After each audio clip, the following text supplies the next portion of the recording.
Naglakad siya sa bayan at habang nagtitingin siya sa mga tindahan, nabangga niya ang dalaga na nagngangalang Karen.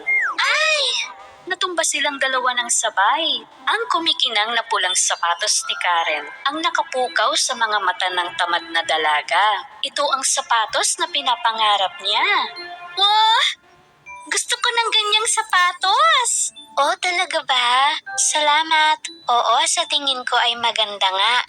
Maaari mo bang sabihin kung saan mo nabili ang sapatos mo? Ipinaliwanag ni Karen na bukod tangi ang sapatos na iyon dahil sadyang ginawa ito para sa kanya. Nalungkot ang tamad na dalaga nang marinig ito. Pero kung bibigyan mo ako ng 3 supot ng ginto, may bibigay ko ito sa'yo. Pumayag ang tamad na dalaga at sinabi pa na siya ay mayaman kahit na wala naman talaga siyang ginto. Gayunpaman, ang babaeng ito na kailanman ay hindi nakapagtrabaho, kinabukasan ay nakakuha ng trabaho sa isang panaderya. Inutos sa kanya ng panadero na gumawa ng 10 tinapay at ilagay ang mga ito sa basket. Nagsimulang magmasa ang dalaga kahit na nahihirapan. Napagod na siya agad sa pagmamasa sa pangalawang tinapay pa lang. Hindi para sa akin ang trabahong ito. Nadudumihan ako. Habang hindi nakatingin ang panadero, nilukot niya ang mga papel na supot sa gilid at nilagay sa basket. Tapos ay pinatong niya sa ibabaw ang 3 tinapay na nagawa niya. Sa gayon ay lumitaw na marami pang tinapay sa ilalim. Wow! Natapos mo agad? Ang bilis mo ah! Magaling! Ito ang bayad kong ginto para sa'yo. Pagkakuha ng ginto ay tumakbo pa uwi ang tamad na dalaga. Hindi na siya bumalik sa panaderyang iyon. 2 bag ng ginto na lang? Kapag kinita ko na sila, magiging akin ang sapatos. Kinabukasan, nakakuha naman siya ng trabaho sa isang tindahan.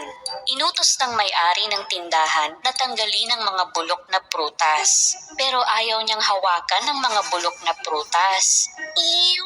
Masisira ng mga kadiring ito ang aking mga kuko. Nang pumasok ang tindero sa loob, inayos niya ang mga sariwang prutas sa ibabaw at nanatili sa ilalim ang mga bulok na prutas dahil iniiwasan niyang hawakan ng mga ito. Paano mo naayos agad ng napakaganda? Mahusay! Ito ang bayad ko sa iyong ginto. Kinuha niya ang kinita at tumakbo pa uwi. Hindi na siya babalik sa tindahang iyon. Hay! Isang bag na lang ang kailangan ko. Pagod na pagod ang tamad na dalaga sa inakala niyang trabaho at nakatulog siya sa tabi ng bintana. Napapaginipan niyang sumasayaw siya sa isang bulwagan. Lahat ng tao ay humahanga sa kanyang pagsasayaw, suot ang bagong damit at sapatos. Oh, kay ganda niyang sumayaw.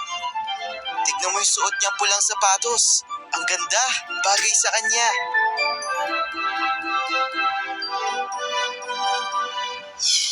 Biglang nagising ang tamad na dalaga.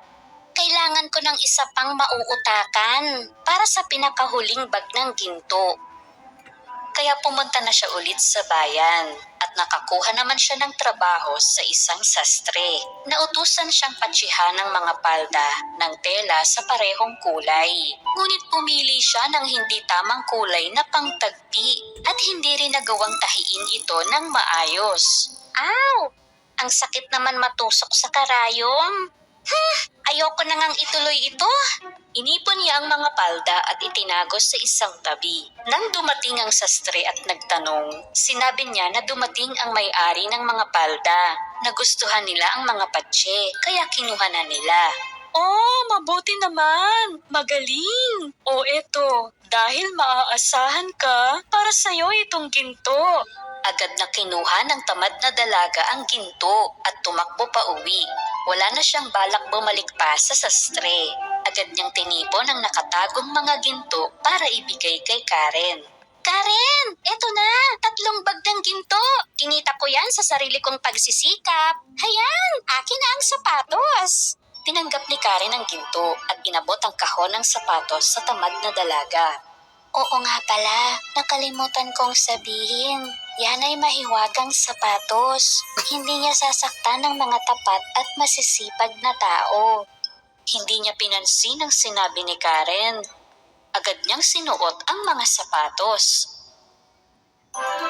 Napakasaya niya na naglakad siya sa bayan na sumasayaw. May nakita siyang magandang damit sa bintana. Gusto niyang huminto upang tingnan ito, ngunit hindi umaayon ang sapatos. Hoy! Anong nangyayari? Hindi ko mapigilan. Ano ba to? Tulong! Lahat ng tao sa bayan ay namamangha habang pinapanood siyang nagsasayaw. Tignan nyo, di ba yun yung babaeng nanloko sa atin? Oh, oo, siya nga yan. Nalinlang din ako ng babaeng yan. Ilang oras na pinasayaw ng sapatos ang tamad na dalaga sa pamilihan. Namamagana ang mga paa niya at umiiyak na siya sa sakit. Tulungan niyo ako. Ang sakit na ng mga paa ko. Nangangako ako na magiging tapat at masipag na tao mula ngayon. Ang panadero, ang tindero, at ang sastre, lahat sila ay naawa sa babaeng tamad. Kaya tinulungan na nila siya. Hinawakan nila siya kahit nahihirapan at tinanggal ang sapatos sa mga paa niya. At patuloy na sumayaw mag-isa ang mahiwagang pulang sapatos. Salamat po sa tulong niyo. Kahit na nagsinungaling ako sa inyo at walang nagawang tama, tinulungan niyo pa rin ako. Pagkatapos ng araw na iyon, wala nang tumawag sa kanya na tamad na babae dahil sumusweldo siya ng ginto sa pamamagitan ng pagtatrabaho ng tapat at hindi na siya tinatamad sa bawat trabahong makuha niya. Nakabili rin siya ng bagong damit at sapatos na gusto niya.